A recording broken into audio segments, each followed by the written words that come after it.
mandei aqui no chat. Deixa eu fixar ele aqui. Beleza.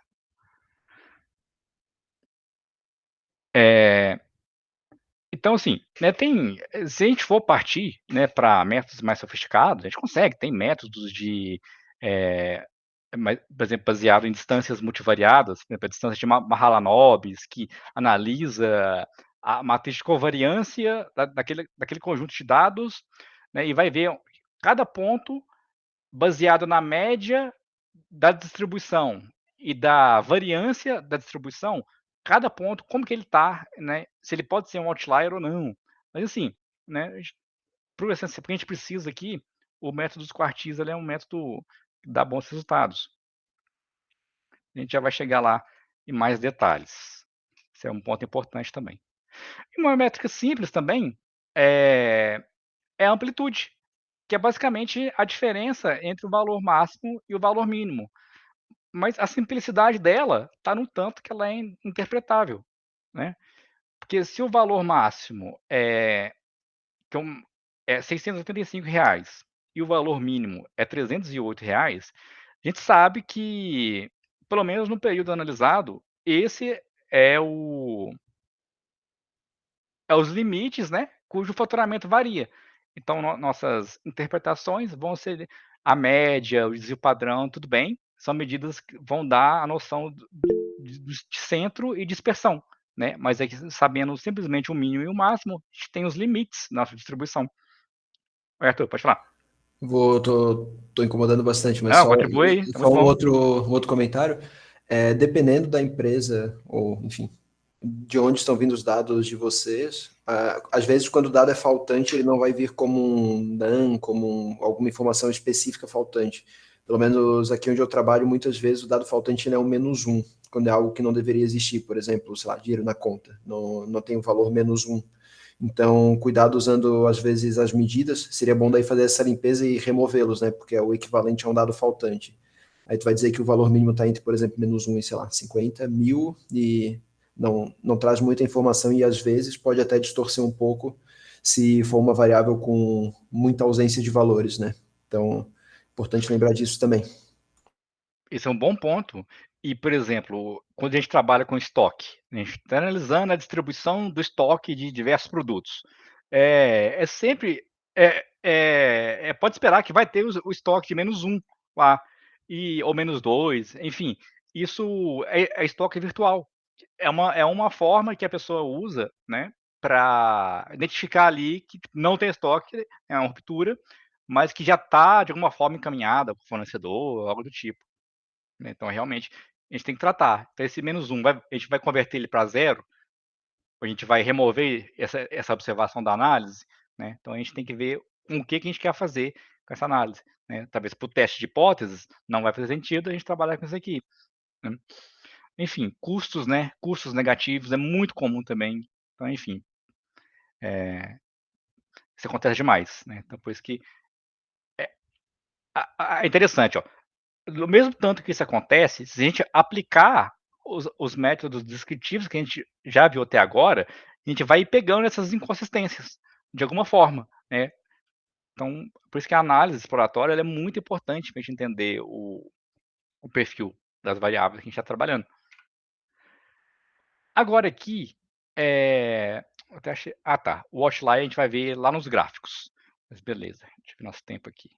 Tá ótimo.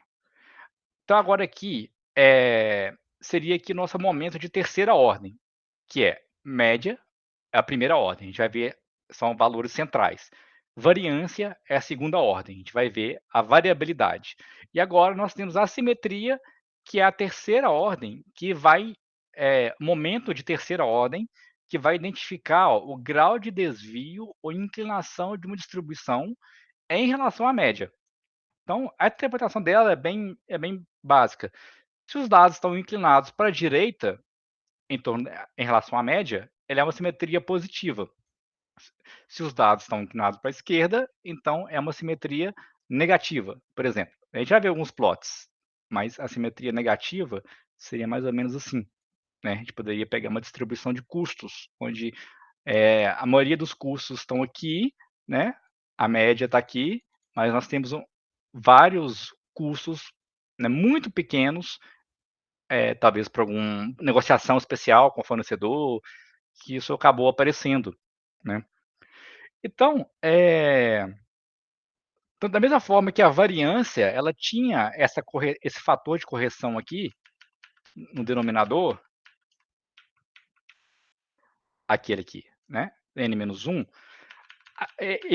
nós também temos a correção de Bessel aqui, só que agora ela é corrigida, por quê? Porque a gente vai calcular a simetria em cima da amostra, né.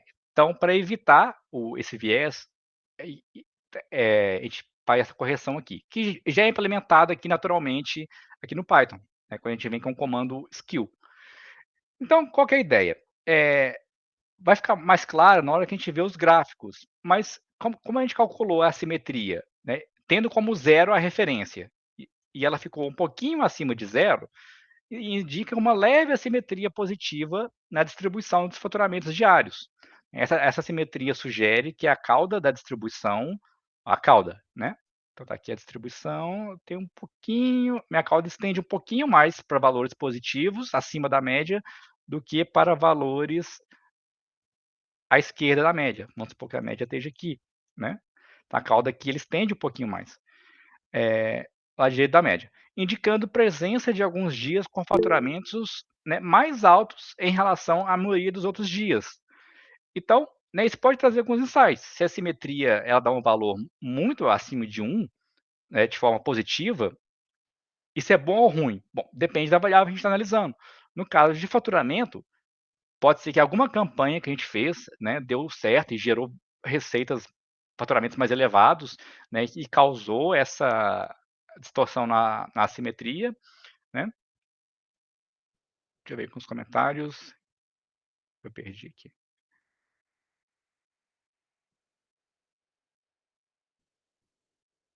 Ah, sim. Então, ô Rafa, voltou a gravar?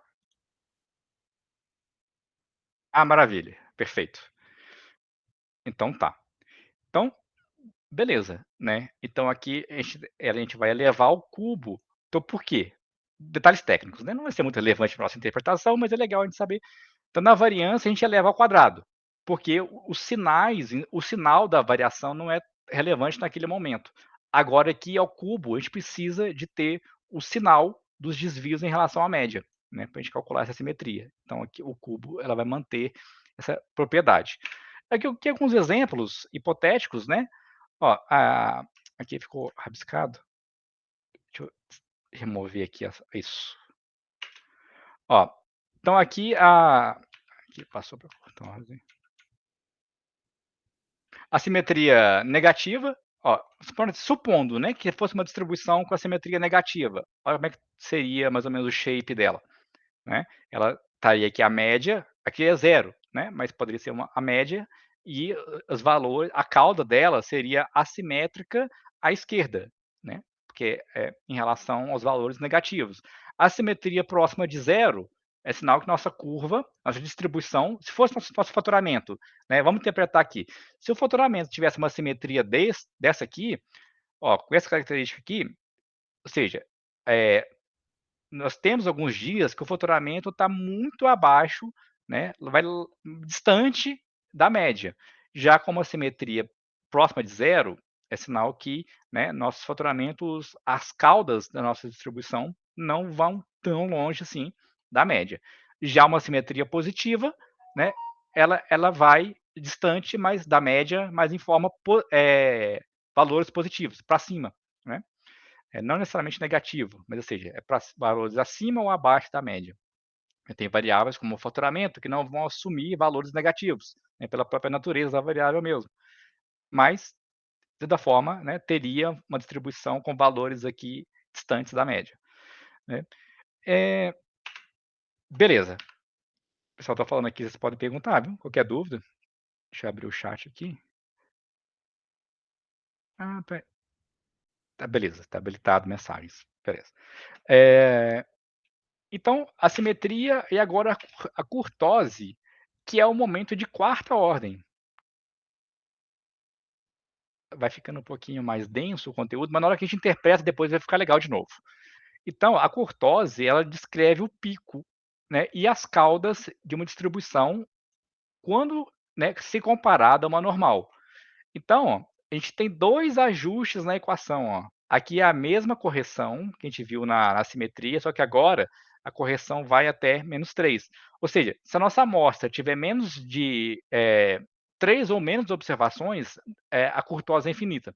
Não dá para calcular, né. Então tem essa correção aqui e essa correção de cá para fazer a curtose de uma distribuição normal ser zero, né. Então, basicamente, o que que a gente interpreta? Então, para esse exemplo aqui, né, ó, no Pandas também é muito fácil, né, ó, o valor da curtose é menos 0,23, né. Então, para o faturamento diário, isso sugere uma distribuição levemente achatada em relação a uma distribuição normal, indicando uma menor presença de outliers, em uma distribuição mais uniforme dos valores em torno da média, né. Então, essa característica implica variações nos faturamentos diários que são moderadas. Opa, oi Igor, Opa, a gente voltou. Você conseguiu ver o e-mail lá? consegui ver agora. Ah, beleza. É porque o Google Meet ele tá com um esqueminha agora que ele tá derrubando a sala quando dá tantos níveis de tantas quantidades de pessoas. Então acaba Uhum, que, a gente gera um link novo e eu até fixei aqui, ó, nos comentários. Aí se cair de novo, a gente vai para lá. Mas de toda tá forma beleza. a gente tá gravando conteúdo aqui, aí depois a gente compartilha também. Eu mando o Perfeito, tudo bem. PDF, beleza? Tranquilo. Então a gente está aqui na curtose, né? Então, opa, vamos girar, vamos visualizar. Então, olha só, a curtose, que a gente não precisa decorar isso aqui, né? Mas é só para a gente entender que a gente dá alguns nomes de acordo para uma distribuição de acordo com a curtose, né? Então, olha só, a curtose de 0,67, o que isso aqui diz? Que as caudas, né? Então a curtose vai dizer muito sobre o achatamento e sobre as caudas, né? As caudas são mais pesadas, ó.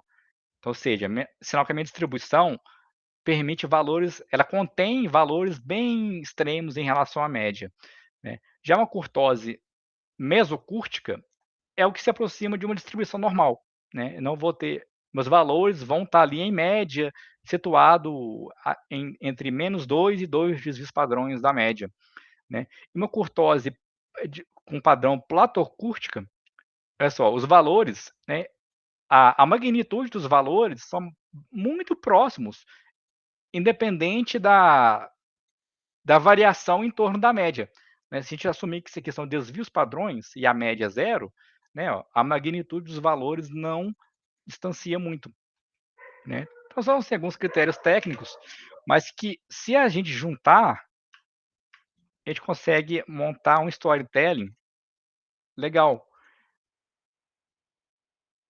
Deixa eu pôr aqui. Então, aqui a gente tem as definições dos momentos.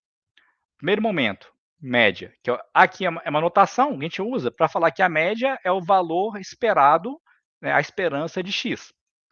Literalmente representa o valor médio dos dados, né. A variância, que representa a dispersão, a simetria, que representa que a distribuição ela tende para um lado ou para outro em relação à média, e a curtose, que vai avaliar a tendência dos dados de terem caudas, né, pesadas.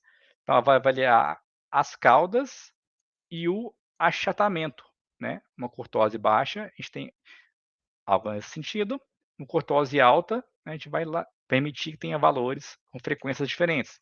Mas pegando a variável de faturamento, que antes, né, a gente tinha só ela, a gente não conhecia nada, era um apanhado de números, né.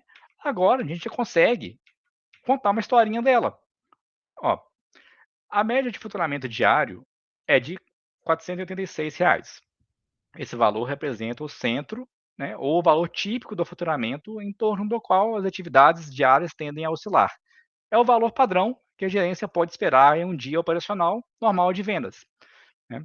Adicionando, né, a essa compreensão, a variância e o desvio padrão, pegando o desvio padrão de 93, trazem aqui, né, que embora a maioria dos dias de operação fique perto da média, ou seja, porque a gente tem uma variação de R$ 93 em torno da média, que é 486. Há uma variação, né? Então, nós temos variações em torno da média, que pode ser uma flutuação natural em torno da variável, né? Porque a gente está falando de faturamento, né? A probabilidade de a gente vender o mesmo valor todos os dias, né? Se tratando de uma variável aleatória, quantos fatores vão influenciar aqui no faturamento, né? Dia do mês, sazonalidade, concorrência, fatores econômicos. Então, assim, a gente vai ter variação. Então, só que essa variação, né, é de 19,15%. Então, a gente consegue saber que essa variação em torno da média não é tão agressiva. E o faturamento segue uma variação razoavelmente homogênea, né? A assimetria de 0,26 na distribuição do faturamento diário indica uma tendência de ter mais dias com faturamento acima da média do que abaixo, né? Então, com rica, que pode ser, né, um númerozinho, o tanto de insight que ele traz, né, da distribuição. Isso sugere que, enquanto a empresa deve se preparar para variações no faturamento, há uma leve inclinação. Ou seja, vai ter variação? Vai. Mas essa variação tende a ser positiva, né? E, por fim, a curtose, que vai mostrar uma distribuição ligeiramente achatada, né, em relação a uma distribuição normal, indicando que valores extremamente altos ou baixos de faturamento são improváveis, né, são menos frequentes do que se poderia esperar em uma distribuição mais típica. Então, isso sugere que o faturamento diário é relativamente estável, com menos dias de vendas extraordinariamente altas ou baixas, o que permite um planejamento mais consistente. Ou seja, se a gente tem pouca variação, é um processo mais previsível. Então, a gente pode trabalhar ali. Opa, Pode pode terminar, falar. Mário. Pode terminar o raciocínio, eu já pergunto. Não, é esse mesmo. Essa aqui eu já fechei. Depois vamos mudar de Tá. slide. A minha pergunta é, quando a gente está falando da curtose, ela pode ir tanto para, enfim, ela passa do 1? Não, passa do 1, né? Tanto para positivo como negativo. Uhum. A magnitude dela, se ela for muito negativa, ela só vai se aproximar de uma distribuição uniforme? Seria isso? Aí, no Por- caso, se ela der um valor de, por exemplo, -5 ali, ela vai se aproximando de uma uniforme, vamos bem dizer assim. É isso? é o que vai te falar. Ah, da curtose. Perfeito. Da Exatamente. curtose. E Uhum. aí, ao mesmo tempo, quando eu me aproximo daí de uma curtose muito alta, porém positiva, eu vou ter a curva ali tendendo aí para mesocúrtica, onde vai estar todo mundo muito próximo da média, quase como se fosse um único valor ali, centralizado. Se ela for positiva, mas for muito além do zero, também vai ter um comportamento tendendo a uniforme, sabe? O que Entendi. a nossa referência tem que ser mais ou menos aqui em torno do zero, Ela não mas costuma, né, ter valores muito grandes em magnitude, né? não, não. Mas a gente vê que a curtose sozinha também, ela fica difícil de interpretar, Uhum. né? Por isso que é interessante a gente trazer aqui, ó, o contexto geral. Igual, por exemplo, essa distribuição, aqui eu vou trazer alguns exemplos hipotéticos, de assimetria, combinações, né, de assimetrias, ó, e curtoses. Então, essa variável aqui é aquela que a gente trabalhou o tempo todo, até agora, o faturamento. Né, ó, aqui tem uma pequena variação na média, mas dá para a gente manter a magnitude. Ó. Então, ó, ela é comportada em termos de assimetria, que é próxima de zero, então, ou seja, não varia nem para a direita, nem positivamente, nem negativamente em torno da média. E a curtose também, né, é próxima de zero, o que vai nos dizer que ela moderadamente em termos de extensão das caudas e também em termos de magnitude aqui, no achatamento da distribuição. A gente vê aqui que a densidade aqui não é tanta. Agora, a gente passa para uma distribuição assim, ó, assimétrica negativa. Primeiro, ó, a assimetria dela é negativa, né? E a curtose dela é alta. O que isso aqui está falando? Que a distribuição, por a curtose ser alta, para a simetria ser negativa, ela vai ter esse aspecto. Ó. Meus valores eu tenho valores mais extremos em relação à média. E para a curtose ser alta, o achatamento da distribuição aqui, ele ele tende a um uniforme. Só que o que acontece? Aqui a gente compara com outro gráfico, né? Acaba que a gente embola um pouquinho, mas os eixos são diferentes. Né? Aqui, essa aqui, ó, a assimetria dela é quase zero. Então, ou seja, não permite muitos valores extremos nas caudas em relação à média. Mas como a curtose ela é alta, então tende, né, a uma uniforme. Ó. Então, é mais ou menos esses padrões. Valeu. Beleza? Vinícius, tinha alguma dúvida? Então, era mais uma curiosidade mesmo. O coeficiente de variação e a simetria, a curtose seriam complementares, então, porque, por exemplo, se eu calculasse só ali o coeficiente de variação, que deu 19%, né, eu acharia meio alto, dependendo ali do contexto, né, mas na hora que a gente calculou a simetria e a curtose, a gente viu que ali a distribuição é mais ou menos simétrica, né, então o ideal seria calcular ali pelo menos as três juntas para e plotar, né, óbvio, para ter ali uma noção melhor de como os dados estão distribuindo, correto? Isso é perfeito. Então, é isso que a gente comentou, né, sobre trazer para o contexto. 19% de variação. Isso é aceitável ou não? Né? Dependendo do estudo, se a gente estivesse falando, né, na área de saúde, a gente está avaliando a eficácia de um medicamento com um teste de hipótese que a gente vai ver na próxima aula. Talvez 19% seja muito, né? Afinal de contas, pode ser que, dependendo, está envolvendo vidas. Mas já outros contextos pode ser que seja tolerável, 19%, né? Então, igual aquele exemplo que eu falei, que a gente está avaliando a variabilidade, a consistência entre dois grupos de vendedores, né? Em um grupo tem o coeficiente de variação, por exemplo, de 15% e o outro tem de 80%. Bom, então quando eu comparo esses dois grupos, por que nesse grupo de vendas aqui tem o pessoal tá tendo tanta variação? Pode ser alguma coisa no processo. Será que o gerente lá, os processos estão adequados? Se tem muita variação, geralmente tem alguma coisa no processo que pode ser gerenciável ali para estabilizar essa variância, né, essa variabilidade. Então, o coeficiente de variação ele é muito interessante também para a gente comparar distribuições. Né? Tem essa particularidade nele. Beleza? Mas é isso aí. É sempre trazer para o contexto. Realmente não tem fórmula fechada, não. Beleza, obrigado. Beleza. Beleza? Show. Então, ó, até agora, a gente vai dar sequência já passando aqui para a análise dos gráficos, né? Mas a gente aprendeu a como descrever uma variável, né? Contar uma historinha com as medidas, com a estatística, né? Então, pegamos o faturamento, que era basicamente um apanhado de números, né? Cada linha aqui era um valor, e através, né, das métricas baseadas nos momentos, a gente conseguiu construir uma narrativa em torno dessa variável, né? Que é uma narrativa que lá no teste, aqui ela é legal para a gente conhecer a variável, mas ela vai ser quase que obrigatória nos testes de hipóteses. Né? Beleza. Tinha um outro slide que eu tinha feito. Eu ter perdido ele. Perdi. Mas tudo bem. Não vai interromper. Era mais para enriquecer. A gente não vai perder o raciocínio, não. Beleza? Pessoal, vocês querem que volta em algum tópico aqui em relação às medidas descritivas? Né? Geralmente, particularmente, eu acho a média e o desvio padrão muito gostosinho de estudar, mas vai chegando na simetria e na curtosa, vai ficando mais denso.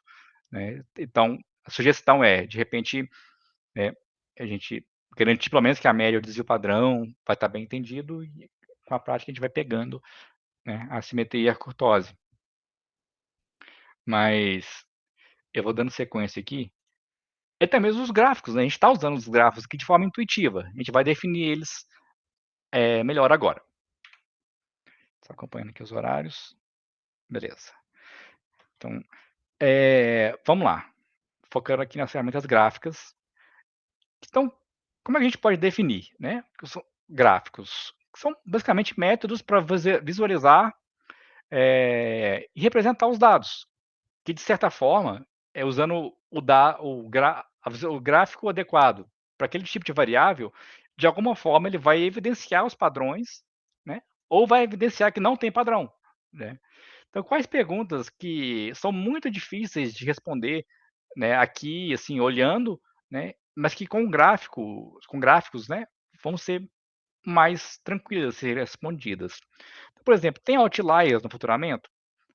Tudo bem, a gente poderia calcular aqui as medidas separatrizes, mas com um box plot, a gente vê isso muito fácil, ou com um histograma, né. Então, o faturamento está concentrado em torno da média, né. Tudo bem, poderíamos pegar a média ali, o desvio padrão, mas a gente conseguir visualizar é outra coisa. Então, ó, o faturamento apresenta sazonalidades aos finais de semana, então aqui já dá pra gente visualizar a evolução de uma variável ao longo do tempo, no olho, né, é muito complexo, né. Então a variável apresenta tendência de crescimento, o faturamento está correlacionado com o investimento em publicidade, né. Então agora a gente vai começar a trazer algumas outras variáveis aqui para aumentar a narrativa, né. Então, primeira coisa, a gente vai aqui usar uma ferramenta que é o histograma. Cadê o histograma original da variável? Aqui. Essa aqui é a animação 2. Isso. Beleza. Então, ó, esse aqui, né, é o histograma da variável que a gente tá trabalhando. Qual que é a ideia, né? Basicamente, ele é um gráfico de barras, né, só que cada barra representa a frequência de uma categoria. Então, pegando essa variável e resumindo ela em um histograma, a gente tem aqui que de 300 a R$ 350 tivemos 4 dias, né, 4 observações que tiveram comportamento contido nesse intervalo. De 350 a 400, também 4, né. E qual que foi o intervalo mais frequente? Aqui ele saiu do rumo um pouquinho, que é muito chato arrumar isso aqui, a posição certinha no código, mas é como se fosse aqui de 450 a 500, né, que foi onde a gente teve aqui, né, 8 observações. Então a gente começa a entender, né, onde que está a centralidade, né, a média da nossa distribuição e como é que se comportam os demais valores, né. Então olha, teve um valor, né, aqui que de 600 a 650. Então enfim. Então, o histograma basicamente é uma maneira de visualizar a distribuição de uma variável, né. E ele é muito útil também, já já eu volto aqui no código, para comparar grupos. Então, por exemplo, vamos supor que a gente tem 2 filiais, tem o faturamento para a filial do Rio de Janeiro e da filial de Minas Gerais. Então, isso aqui para os testes de hipótese é fundamental. Então, será que a gente pode falar que o faturamento entre as filiais, né, que são 2 grupos, né, filial RG e filial MG, são diferentes o suficiente, né, ou são variações que a gente já falou, que faturamentos é uma variável aleatória, ou seja, né, a gente nunca vai vender o mesmo tanto todos os dias. Mas será que, o comportamento da filial de Minas, aqui ficou maior, né, a média aqui, é significativamente maior do que o faturamento da filial de RG, né, de RJ? Então a gente plota as 2 distribuições se tiver muita intersecção entre os gráficos, é sinal que é mais difícil a gente saber se realmente a diferença é significativa ou se são flutuações aleatórias. Quando a gente pega um gráfico, um histograma, vamos desenhar um eixo aqui, que tem poucas intersecções entre eles, por exemplo, tem um grupo aqui e o outro grupo quase não tem nenhum valor em comum. Então, seria uma média aqui, né, e outra média aqui. Então, os dados sugerem que realmente tem uma diferença entre os grupos, mas a gente vai aprender a testar isso com teste de hipóteses, porque a gente falar que tem ou não diferença sem aplicar um teste é muito difícil a gente dar algum nível de certeza, né? Porque aqui está no olho. O teste de hipóteses ele vai considerar tanto a média dos grupos quanto a variância dos grupos e o tamanho de cada grupo, né? E aí ele vai avaliar se a diferença que a gente está vendo aqui, porque olha só, aqui está muito confuso, né? As distribuições estão muito sobrepostas.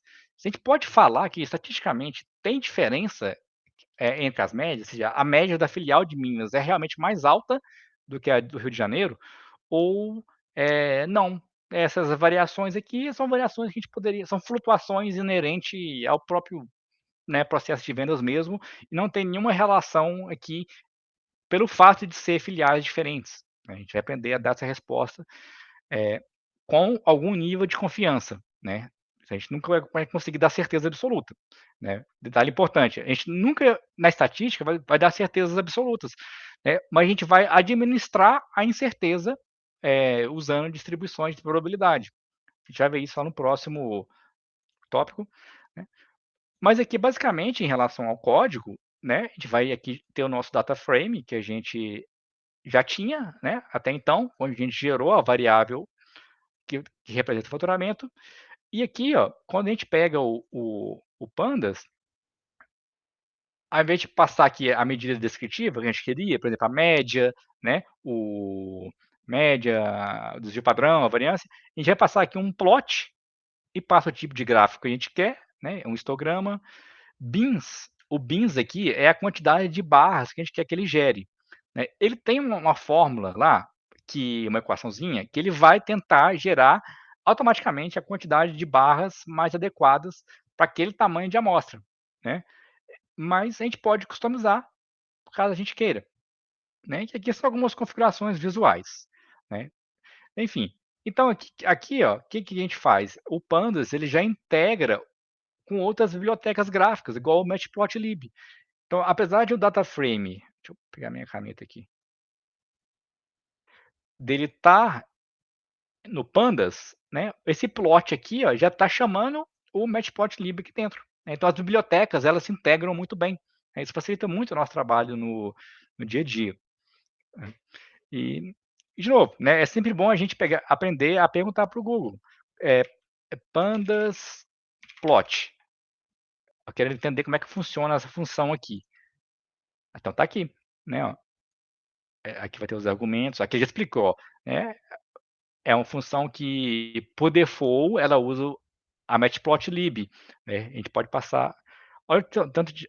O kind, que aqui a gente passou como ist, né, de histograma, o kind poderia ser outros gráficos, né? Poderia ser kind line para um gráfico de linhas, o kind bar para ser um gráfico de barras. Né? A gente vai ver isso mais para frente. Mas é sempre legal a gente ter essa proximidade de pesquisar as funções, né? Porque decorar tudo é muito difícil. Beleza. Então tá, vemos essas possibilidades do uso aqui, né? Então o gráfico de densidade. O gráfico de densidade, ele tem basicamente, né, um objetivo muito próximo do histograma, que é visualizar a distribuição de uma variável. Só que aqui é de forma contínua. Então, ou seja, ele vai usar algum método para suavizar aqui esses pontos, ó. Então fica, né, de certa forma, ó, mais legível, dependendo. Deixa eu ver isso aqui, né? Então aqui é o faturamento, a média está aqui, né? Ó. Então é a distribuição dos nossos faturamentos convertido para uma escala, né, contínua. Aí tem várias formas de aproximar esses pontos, né? Aqui o próprio o Seaborn, né? A gente vai usar o Seaborn aqui, depois um detalhe aqui, porque com o Seaborn a gente consegue deixar os gráficos mais elegantes ainda, né? Então ele já tem um método dele, ó. A gente passa aqui o faturamento, a variável, e passo esse KDE plot, que é Kernel Density Plot, que ele já vai plotar para a gente. Aí se quiser entender a matemática que ele usa, é só a gente pôr no Google, né, Seaborn KDE plot. Vai ter lá a documentação. Né? Mas uma particularidade muito útil dos gráficos de densidade é para fazer o que a gente fez, só que de forma mais nítida.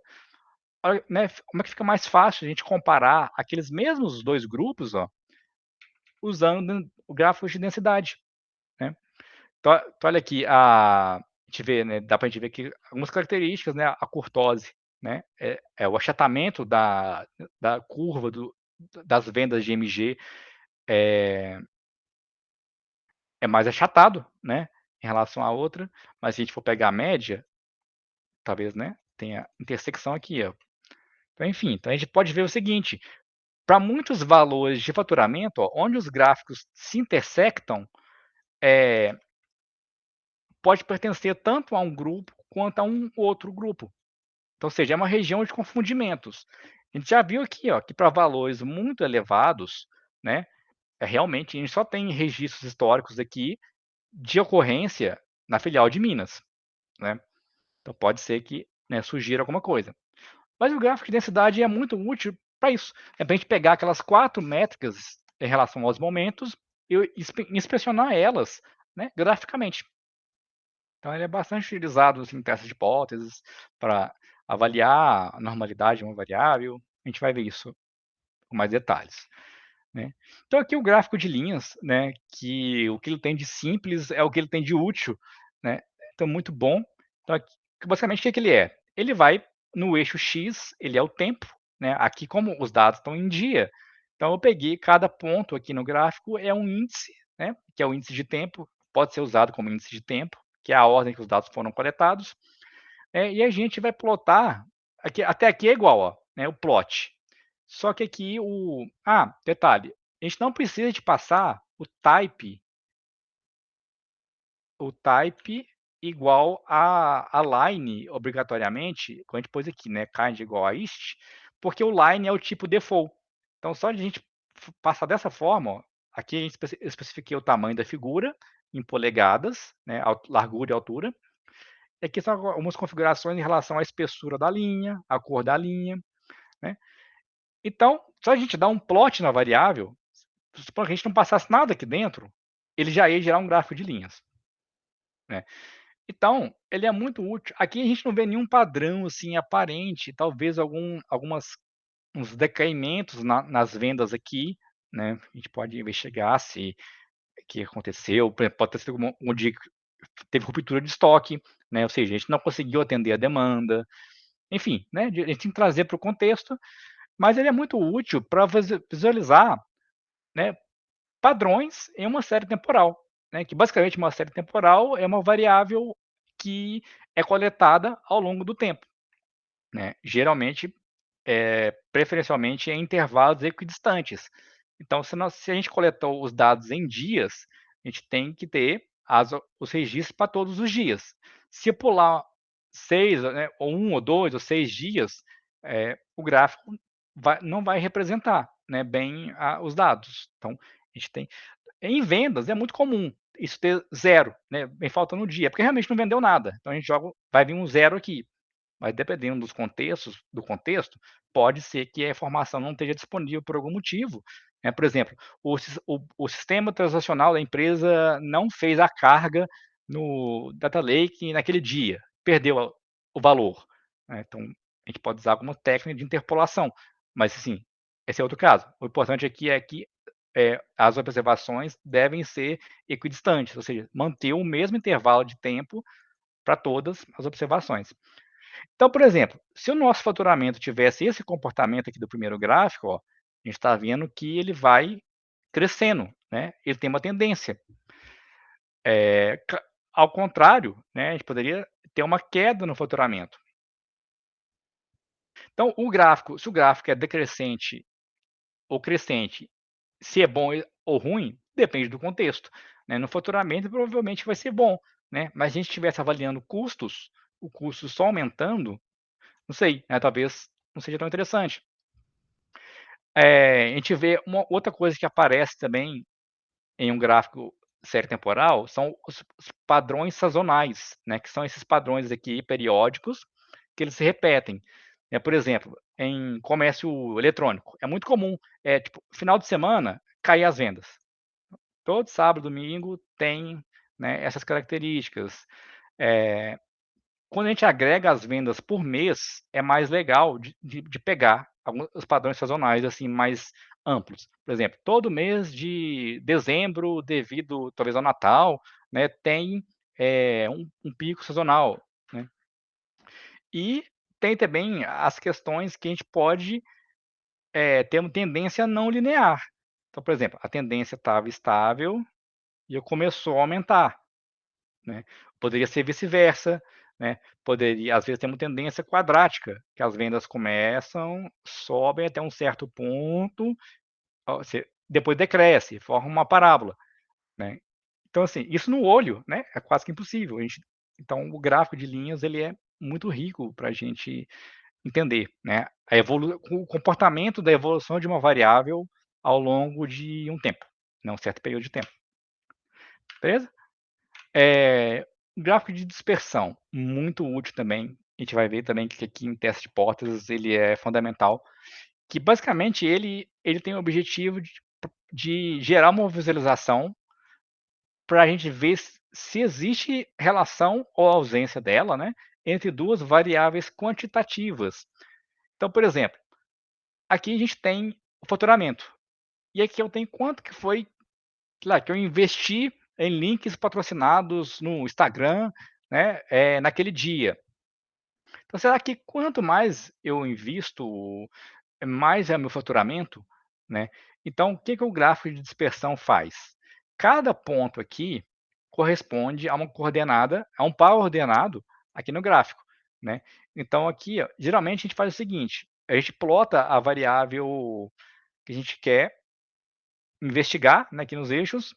Então, olha, nesse dia aqui, teve um investimento aqui mais ou menos, né, de 260 e o faturamento estava aqui, né, perto de 300.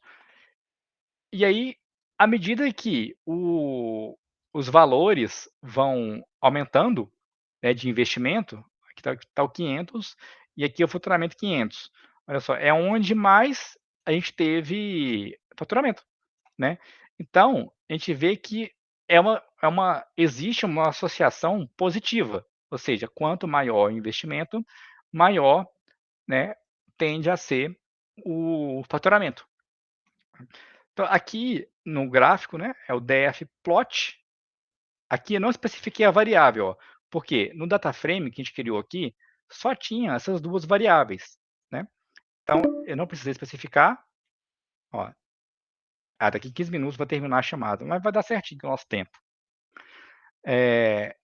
Então eu passei o tipo de gráfico que eu quero, é o scatter plot, né, do inglês, né. Então no eixo X eu pus o faturamento e no eixo Y o investimento.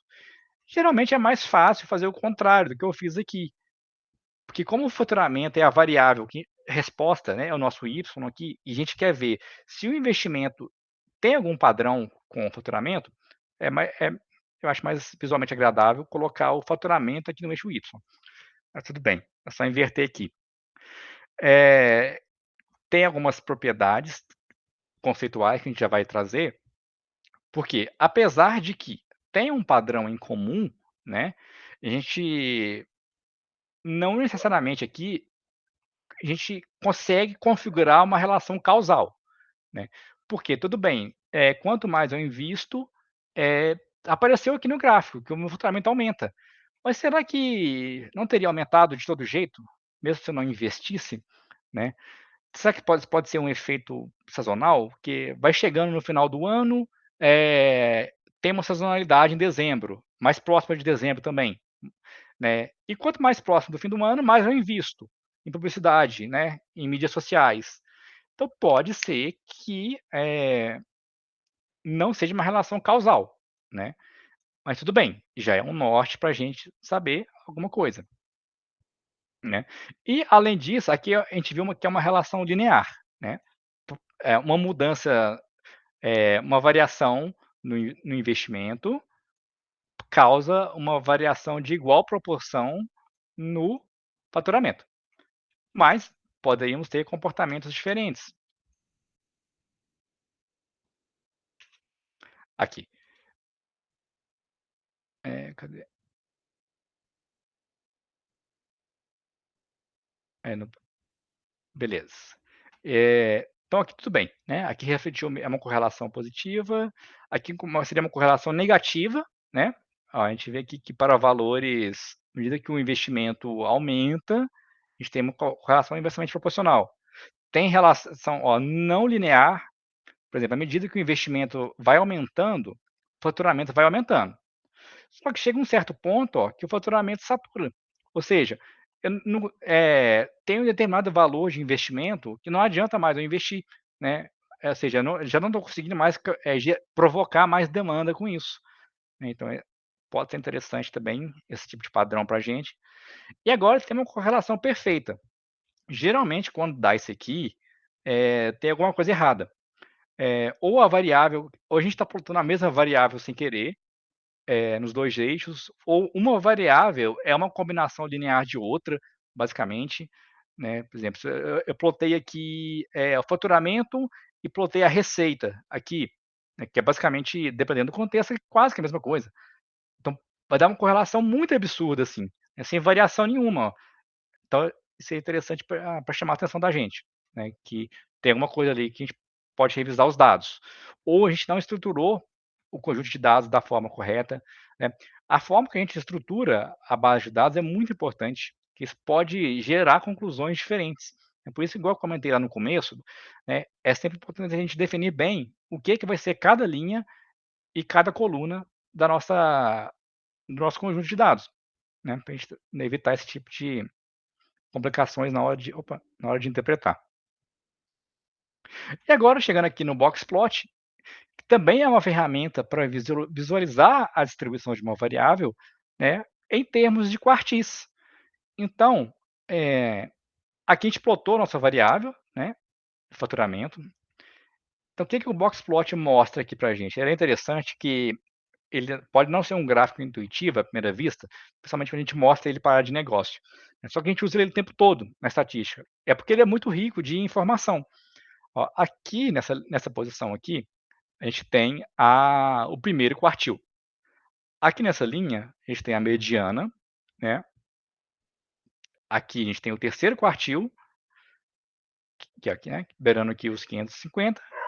E esses limites aqui, se eu tivesse algum ponto acima, seria um outlier superior e abaixo seria um outlier inferior, né?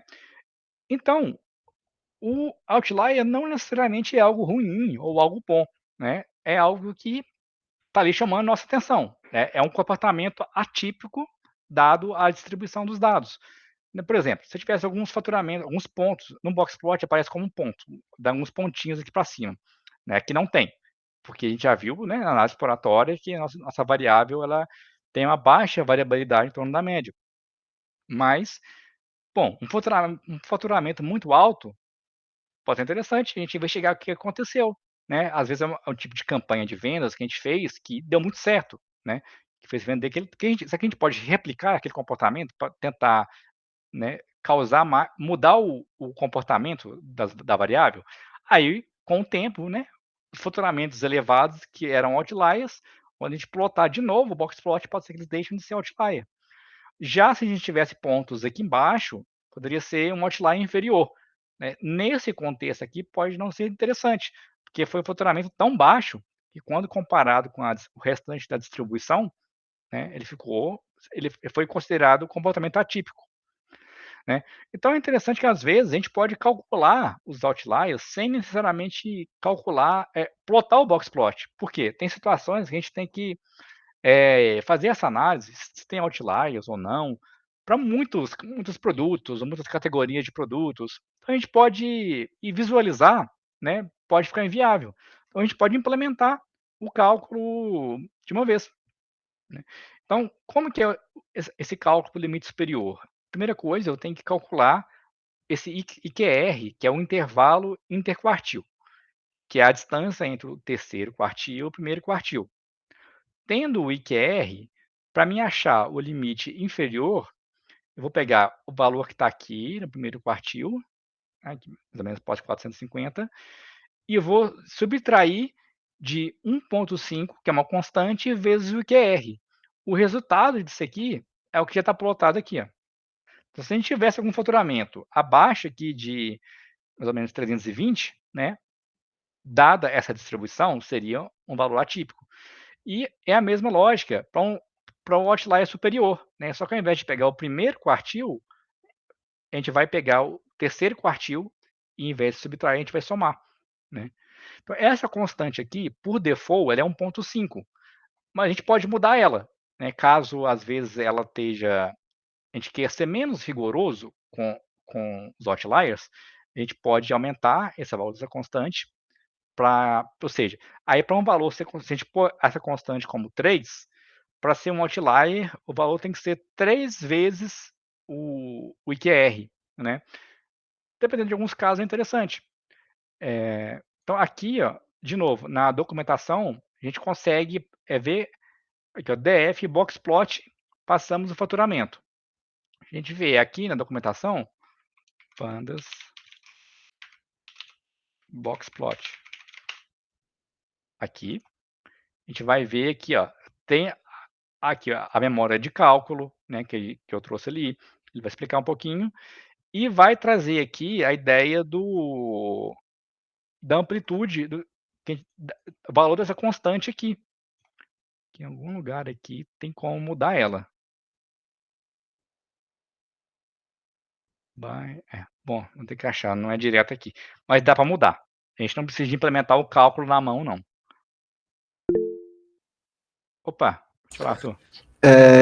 Eu acho que é mais fácil de mudar se tu fizeres o gráfico pelo Matplotlib mesmo, que daí lá tem a opção do Whiskers e tu pode colocar daí como multiplicador ou até o percentil. Inclusive, se sobrar tempo, eu tenho minhas críticas ao Boxplot. Eu acho ele potencialmente problemático. Vamos ver. Então... Tem o Violin Plot, né? Que ele é um pouco melhor, né? Tem no Plotly também. Violin Plot. O plot de violino tá. É muito rico, porque ele mostra, né, a densidade aqui também. Né? Só que o que ele é rico também ele é de complexo em relação à interpretabilidade. Né? Se for apresentar para um pessoal de negócio, pode ser muito complexo de entender, de interpretar. Mas assim, para a gente que está estudando, né, estudando essa variável para depois aplicar os testes de hipóteses, ele é um gráfico muito rico. Né? Que basicamente tem um lance que ele mostra também o número de modas, né? Às vezes é multimodal, então ele ajuda. Né? Se for uma distribuição bimodal, ele vai mostrar 2 modas. Né? Mas aí, para interpretar essa questão, deixa eu ver aqui. Juliana, você conseguiu pegar aqui essa questão do cálculo para o outlier?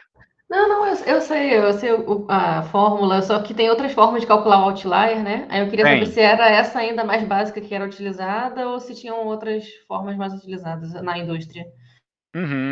Tem alguma específica que você quer comentar? Que você usa? Não, eu só queria saber mesmo da sua experiência, entendeu?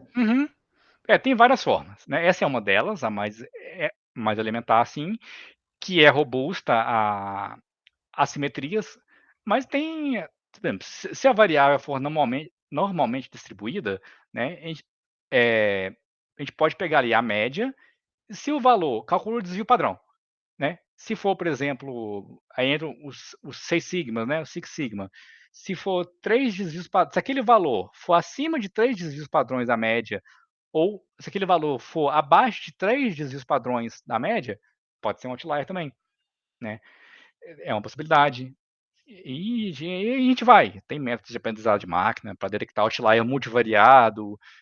Então, assim, acaba que para aplicações assim, essa aqui é muito básica e no geral, traz bons resultados. Né? E o Boxplot, assim como os gráficos de densidade, ele também é útil para comparar grupos. Então, por exemplo, eu tenho 3 grupos, né? Vamos supor. Então, eu tenho minhas vendas na filial de MG, tem aqui a mediana dela, na filial do Rio de Janeiro, né? Ó, a mediana está um pouquinho abaixo, mas tem muita intersecção entre elas, e tem minha filial de São Paulo. Tem uma mediana mais elevada, né? Mas a gente tem a presença aqui de alguns outliers. Ó. Tem 2 pontos aqui, em 2 momentos, né? Tivemos a filial de São Paulo ter um faturamento tão baixo que, dado esses quartis, ele foi considerado, né, um valor atípico de faturamento. E para ilustrar mais a visualização, eu trouxe aqui um boxplot na horizontal compartilhando o eixo com o histograma. Então, ó, a filial de Rio de Janeiro, a gente pode ver que a densidade entre o primeiro quartil e a mediana é razoavelmente enxuta, né? Por que esse tamanho aqui é enxuto? Porque é uma região que, olha só, né, ela é mais densa, eu tenho mais valores aqui dentro do que acima da mediana. Ou seja, acima da mediana, os dados são mais dispersos, né? Já a filial de MG, ó, que a mediana está bem no meio do box plot, né, os dados tendem a ser igualmente distribuídos tanto de um lado da mediana quanto do outro. E olha na filial de São Paulo, como que os outliers aparecem, né? Olha aqui, né, eles aparecem bem... Ah, beleza, Arthur. Você pegou o link da outra tela?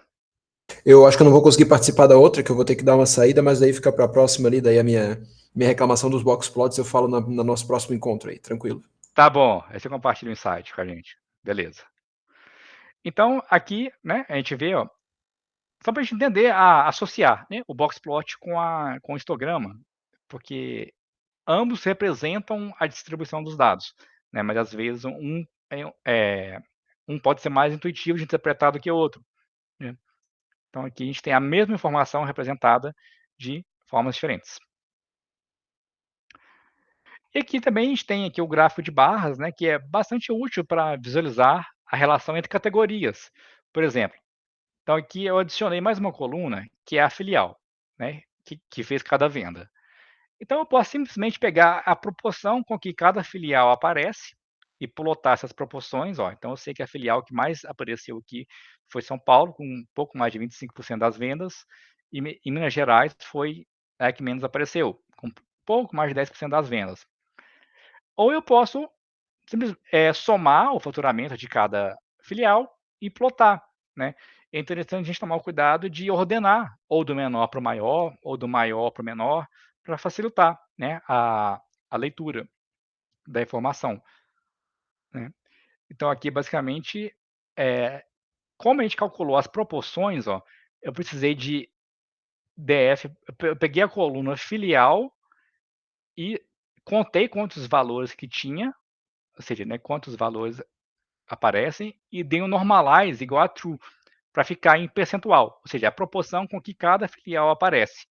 E aí sim, eu dei o comando do plot bar, né?